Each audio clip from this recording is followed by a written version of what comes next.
Hello and welcome into another edition of Catamount Football Weekly as we talk Western Carolina Catamount football with head coach Mark Spear. I'm Daniel Hooker. And Coach, we talked about it on this very program a week ago. When you play a ball control offense like the Citadel, your offense has got to be spot on. You've got to be consistent. You got to be able to move the football to keep your defense off the field and put points on the board. And quite frankly, we couldn't get it done. Our offense struggled a little bit there against the Citadel, against a very good Bulldog defense. What did you see after looking back at the film from that ball game offensively? Well, we didn't make plays, bottom line. We had way too many drop passes. I think we should have tried to establish the run a little bit more. But our first possession, our defense stops Citadel. They punt it down, I believe, is like the 3-yard line, and that creates a whole new mindset for your play caller when you're operating off the 3-yard line, and then our offense just couldn't get in the rhythm. We didn't play good, what I call team rhythm football. Our offense is built on rhythm and tempo, and there were some times where our defense didn't give up big plays, but they were on the field a very long time, and our offense just sitting over there waiting, and we got to be able to respond no matter how long our offense has to wait on the sideline. But then, I think players sometimes want to go out and feel like they need to go make plays. And at the end of the day, we didn't make, our playmakers didn't go make some plays that they normally make. When you look back to last year's games and even earlier in the season, you got guys going and making plays, and for the first time, Tyree got hit a bunch. It was a situation they were blitzing, and so we lost a lot of yardage from sacks. We gave up as many sacks in this ball game than we gave up in about the whole year last year. So obviously it was not a great day for our offense, but we still got good players over there, and we're excited about rebounding and the opportunity we have this week. Defensively, Coach, obviously so many different things to look at. You've got the dive, you've got the quarterback keeper, you've got the pitch, you've got the sweep that would really getting the ball to the edge. Felt like our defense played well against that dive play up the middle, but it was the outside stuff that really came back to hurt us. Well, we did a great job, obviously, in this offense. Against this offense, your first concern is to stop the dive, and I think our guys did a great job of playing between the tackle boxes. We did a good job limiting the fullback, Tyler Renew, who's an excellent player, and the quarterback. I thought we did a really good job, containing Dominique Allen, an outstanding quarterback. And like you said, where we had problems was on the perimeter. It's always hindsight's 20/20. We don't feel like, as a coaching staff, we had enough exchanges or enough looks on how we defended the perimeter. With the dive and quarterback game, you're always trying to mess up the quarterback read with how you're playing the dive and the quarterback, and I think our guys did a great job of doing that, and were very effective in giving the quarterback a lot of different and the fullback a lot of different looks, and so that's why we played well against that phase. But we didn't have very many change-ups in how we played the perimeter, and that was a lot on us as coaches, and our players. We should have done a better job of like you said, defending that perimeter. In hindsight, would have given our players some more tools to do that.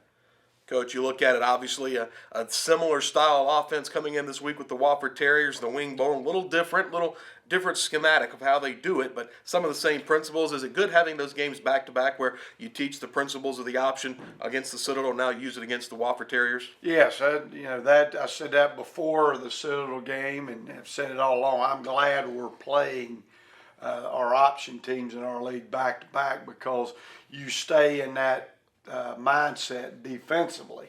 and as a team, our offense has got to learn because coming into this game, I believe Wofford is the number one rush defense in the country. They're stingy and they do an outstanding job. Coach Fuqua, their defense coordinator, is a good friend of mine, and he's done an outstanding job with that Wofford defense. And not only does our defense, have to play against this similar type offense, but our offense has to learn some lessons from the Citadel game that our defense may be out on the field a little while, but when our offense gets the opportunity, we've got to be effective, efficient, and make every opportunity count. And our playmakers have got to go make plays. And on our defense side of the ball, yes, it is different. They're more. They run the same under center double slot. They give you a good amount of that. I'm sure they're going to see. Have we fixed our perimeter problems with that look? And then they get into a shotgun two-back set a lot and still run their option from the shotgun. Out quarterback throws the ball a lot better than the Citadel quarterback does. So not only are you going to have to defend the option like you did against the Citadel, but this quarterback can throw the ball. He's got a good arm, and sometimes those Citadel quarterbacks, they got a guy wide open and they can't always hit him. The guy from Wofford's proven that he can throw the ball and they can catch and do something with it. Coach, you look at this ball game coming up, and obviously the frustration of last week. Where do you make your improvements? What do you look to make improvements in offensively, and then how do you go defensively? Well, defensively, we've got to, when we get opportunities, we got to get off the field. There were too many second and longs and third and longs that we didn't capitalize. The only, I told you last week, and the same will hold true against Wofford.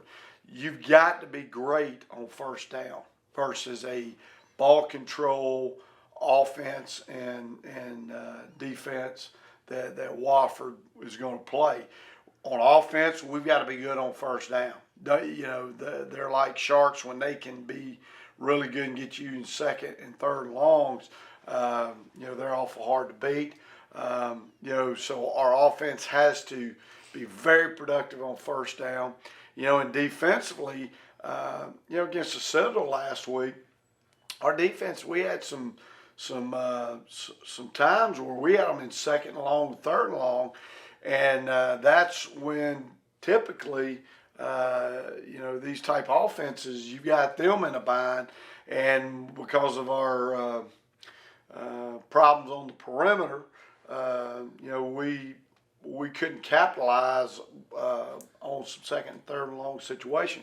So obviously, the same effort's going to be put in our first down play on both sides of the ball, but especially on defense when we do have get the job done on first down, we got to do a great job on second and third long of putting their feet to the fire and getting off the field. And I thought our kicking game, Ian Berryman was outstanding. Flipped the field. I think he had 46 or 50 yards. I don't know. It was a bunch. And he did a great job, and we've got to have that continue again this week. And then again, on first downs, we got to do great and then get them off the field. And offensively, we got to sustain drives. Coach wanted to talk again. You looked at Tyler Renew last week of great A-back up the middle. They've got another one in Wofford with Lorenzo Long, an outstanding downhill runner. What are you looking at personnel-wise against the Wofford offense? Well, you don't even have to look at the name. I don't even care about it too deep when you play Wofford for 27 years now. It's just the names on that sheet change. Coach Ayers and his staff do such a great job. I got more respect for that man than anybody coaching today. And you know what you're going to get with Wofford. The same body types, the same discipline, the same tenacity that a Wofford team plays with. That's who Coach Ayers is, and the names don't matter. it's the same year in and year out. But they do have outstanding players. What you do notice a little bit more of this team than last year's or years in previous. I do think they have got more speed than they've had in years past, especially on the defense side of the ball. They still play with the same tenacity. Defensively, their front three are just hard-nosed, aggressive three-man front. Linebackers fly around, and then the DBs do a great job filling. And offensively, they're big up front. They run their offense. Their deal is they have so much. They run a power game. They're about downhill running the ball, power game, but they give you so much misdirection in it. As a defense, we always talk about our eye control. What are our eyes looking at? What's our key telling us to do? And they're much more difficult with their eye control than even Citadel because they give you a lot of misdirection and a lot of counters.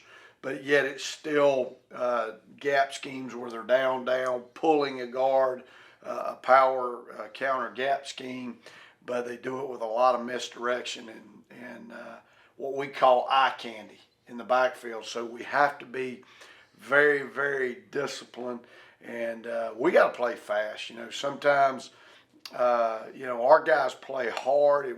It's never been an effort problem. We had some guys play. I thought Tyson Dixon last week had his best ball game. He was playing at a different speed than the other 10 guys on defense. We've got to get our other 10 guys playing with the same speed and intensity, getting your read, right or wrong, get downhill and go make a play. Coach, obviously last weekend over 12,000 people in attendance here in the Cullowhee Valley, an electric atmosphere. This game under the lights. You got a pregame concert by Joe Lasher Jr. You got postgame fireworks. Looking forward to another great weekend under the lights in Cullowhee. Well, our crowd and the Catamount Nation's been unbelievable. Our student body, the fraternities, all the former players. I saw a lot of former players back last week, I hurt for our players because they work hard. Our problem isn't working. Our problem is just we've got to be more fundamentally sound, and when we have opportunities, we got to make plays. But I don't want to. I hate it when our players are hurting like a parent hurts when his kids, and I hurt for the Catamount Nation. They brought the energy, such excitement last week, and not to go be more competitive and to go have a chance to win that ball game. That's some things that I'm just really disappointed in myself and getting our team prepared.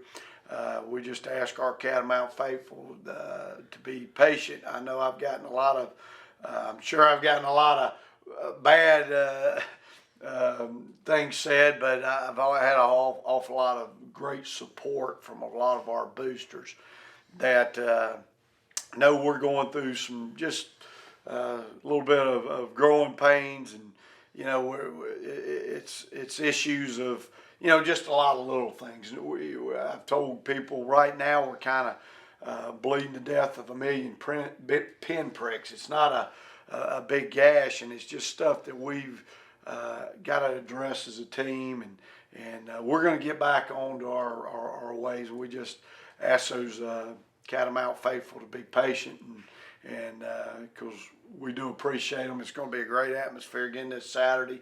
Like you said, fireworks, Military Appreciation Day, and thanking all those soldiers and the military that give us the opportunity to play this great game and all the freedoms we have in America. And with all the elections and the stuff going on in our country, it's an exciting time when you honor our military.